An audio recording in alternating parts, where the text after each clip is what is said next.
Welcome to MH education.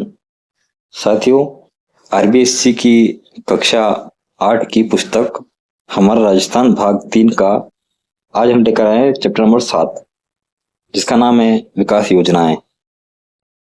तो बिना किसी देरी के चलिए साथियों शुरू करते हैं। एग्जाम में योजनाओं से संबंधित प्रश्न जरूर पूछा जाता है साथियों, और इसमें बहुत सारी योजनाओं की हम चर्चा करेंगे। सो बिना किसी देरी के चलिए शुरू करते हैं। सरकार द्वारा जनता के हित के लिए शिक्षा, स्वास्थ्य, रोजगार, कृषि, उद्योग, आधारभूत संरचनाएं, महिला, बालिका व दिव्यांग जन आदि के लिए जो है कल्याणकारी योजनाएं लाई जाती है, कल्याणकारी कार्य किए जाते हैं। इन सभी पर सरकार जो है वो कोई न कोई योजना लेके आती है, चाहे वो शिक्षा के लिए हो, व्यापार के लिए हो, कृषि, उद्योग, कोई भी चीज हो। और खास करके दिव्यांगजनों के लिए, बालिकाओं के लिए, महिलाओं के लिए सरकार की योजनाएं आती रहती साथियों। और वो सरकार कौन सी योजना लाती है? राज्य सरकार भी लाती है और केंद्र सरकार भी लाती है। तो राज्य सरकार केंद्र सरकार के साथ मिलकर के भी कई योजनाओं का जो निर्माण करती है और कार्यक्रमों को संचालित करती है। सरकार द्वारा संचालित कार्यक्रमों और योजनाओं द्वारा ही राज्य का जो चहुमुखी विकास संभव हो सकता है।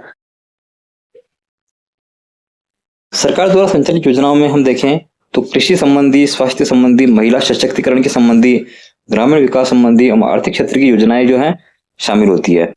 चलिए हम इनके बारे में जानते हैं। पहले हम पढ़ते हैं कृषि संबंधी योजनाएं। साथियों, एग्जाम में जरूर पूछा जाता है, कोई ना कोई योजना जरूर पूछी जाती है, उसका उद्देश्य क्या ये पूछा जाता है। योजना और योजना के उद्देश्य अच्छी तरह देखिएगा साथियों। तो हम योजना को पढ़ते हैं या कार्यक्रम का नाम पढ़ते हैं। कृषि कल्याण कोष, किसानों को उत्पाद का उचित मूल्य प्रदान करना। कृषि कल्याण कोष का क्या उद्देश्य है कि किसानों को जो उनकी उत्पाद है, उनकी जो फसलें हैं, उन फसलों का उचित मूल्य मिल जाए। कभी भूकंप, बाढ़ वगैरह कोई ऐसी प्राकृतिक आपदाएं आ जाती हैं, जैसे अतिवृष्टि, अनावृष्टि होती है, तब भी क्या है किसानों को इसका जो है लाभ मिल सके साथियों। राष्ट्रीय खाद्य सुरक्षा मिशन की बात करते हैं अपन अब, तो गेहूं और दालों की उन्नत किस्मों का जो उत्पादन करना इसके अंतर्गत आता है। ठीक है साथियों, अगला है हमारे पास में योजना है, तीसरी योजना देखोगे आप तो हमारे पास में है राष्ट्रीय कृषि विकास योजना। नाम से पता चल रहा है कि कृषि का विकास करना है, तो कृषि और संबंधित क्षेत्रों में वृद्धि की दर को बढ़ाना इसका मेन उद्देश्य है। आगे बात करें अपन तो प्रधानमंत्री कृषि सिंचाई योजना, फसलों को उन्नत बनाने के लिए सिंचाई तो पानी उपलब्ध कराना। साथियों, सिंचाई मतलब सिंचाई की सुविधा देना है ना। आगे बढ़ते हैं अपन प्रधानमंत्री फसल बीमा योजना।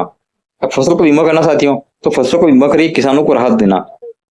अब इसमें भी क्या होता है साथियों कि जैसे मान लो कभी बारिश हुई नहीं है, ठीक है, और फसल किसी वजह से, ओला गिरने की वजह से फसल बर्बाद हो गई है, तो उस फसल का बीमा जो है अगर किसान ने करवा रखा होगा तो उसका जो है लाभ मिल जाएगा। राष्ट्रीय आयुष मिशन की बात करें, आयुष यानी आयुष ध्यान की औषधि है। देखो इसमें समस्या आ रहा है, तो पौधों की खेती को प्रोत्साहन देने के लिए दवाओं के लिए कच्चे पदार्थ की उपलब्धता को है सहज बनाने के इसके मकसद हैं। किसान कलेवा योजना, कलेवा मतलब क्या होता है साथियों? कलेवा से नाश्ता होता है वैसे तो किसानों को गुणवत्ता युक्त आहार पाने के लिए आर्थिक सहायता देना। आहार मतलब वही चीज होती है, कलेवा मतलब क्या होता है? नाश्ता होता है। ठीक है ना साथियों, आगे बढ़ जाते हैं। हमारी 8वीं योजना है राजीव गांधी कृषक साथी सहायता योजना, यानी किसानों का साथी बनना। तो कृषि व्यापार के लिए व्यापारियों, कृषि श्रमिकों एवं मजदूरों को वित्तीय सहायता जो है उपलब्ध करवाना इसका मेन उद्देश्य है। अगर हम बात करें आर्थिक क्षेत्र की बात करें, अभी हमने कृषि क्षेत्र में देखा था, अब हम बात करते हैं आर्थिक क्षेत्र की। तो भामाशाह रोजगार सृजन योजना, साथियों अब इसकी जगह जो है योजना बदल गई है। ठीक है ना, ये पुरानी योजना थी, भामाशाह नाम से थी। तो क्या करना, युवाओं को जो है शिक्षित, रोजगार, बेरोजगार है उनको, और जो महिलाएं बेरोजगार है उनको, या अनुसूचित जाति जनजाति जो भी है, दिव्यांग जन है, उन सभी को क्या है कि कुछ न कुछ रोजगार के अवसर जो है उपलब्ध करवाना, रोजगार सृजन कराना और रोजगार को देना। आगे बात करते पंडित दीनदयाल जी उपाध्याय ग्रामीण कौशल योजना।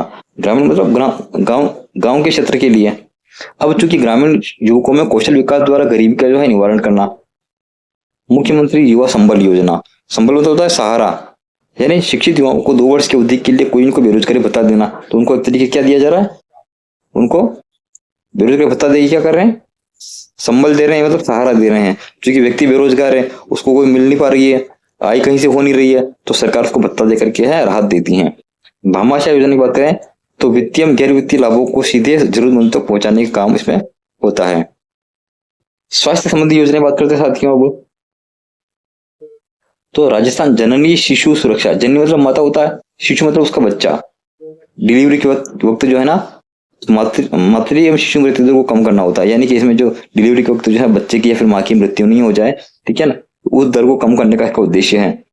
आशा सहयोगिनी, गर्भवती महिलाओं में सुरक्षित प्रसव, स्वास्थ्य की देखभाल करना, घर पोषण करना, पोषक सहायता देना, ये सभी इसमें आता है। राष्ट्रीय स्वास्थ्य मिशन की बात करें तो देखिए साथियों, ग्रामीण और शहरी क्षेत्रों में जो है स्वास्थ्य प्रणाली को मजबूत करते हुए न्याय संगत, सस्ती एवं गुणवत्ता युक्त जो है सेवाएं देना। कौन सी सेवाएं? स्वास्थ्य सेवाएं देना। जननी एक्सप्रेस, जननी मतलब होता है जो जननी होती माता होती है, तो गर्भवती महिलाओं और नवजात शिशुओं को चिकित्सा संस्थाओं तक लाना एवं घर ले जाना। एक्सप्रेस मतलब उसको तीव्र सुविधा देना, एम्बुलेंस वगैरह अवेलेबल करवाना। आयुष्मान भारत, तो साथियों आयुष्मान भारत के अंतर्गत देखें तो सरकारी हो चाहे निजी अस्पतालों में जो सामाजिक और आर्थिक रूप से पिछड़ी जातियां होती है, उनको कैशलेस जो है सुविधा उपलब्ध करवाना, उनको इलाज करवाना। मुख्यमंत्री निःशुल्क दवा योजना और मुख्यमंत्री निःशुल्क जांच योजना। तो साथियों जैसे पता चल रहा है नाम से ही, तो सर्वाधिक उपयोग में आने वाली दवा राज्य के सभी चिकित्सा संस्थाओं में निःशुल्क उपलब्ध हो जाए और ये बीमारी को जहां निःशुल्क जो है उनकी जांच भी हो और उनको दवाइयां मिलती रहे। अब हम देखते हैं महिलाओं के सशक्तिकरण के लिए क्या योजनाएं हैं।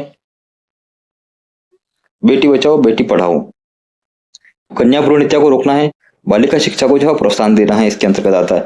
स्वावलंबन योजना यानी अपने खुद को सहारा देना, तो गरीब महिलाएं, विधवा, परित्यक्ता और ग्रामीण महिलाओं के जीवन विस्तार में सुधार हो जाए, यानी वो खुद को संबल दे सके, खुद को सहारा दे सके, उसके लिए जो है सरकार योजना लाती है। साझा अभियान, बाल विवाह से मुक्ति प्राप्त करना इसका मेन उद्देश्य है।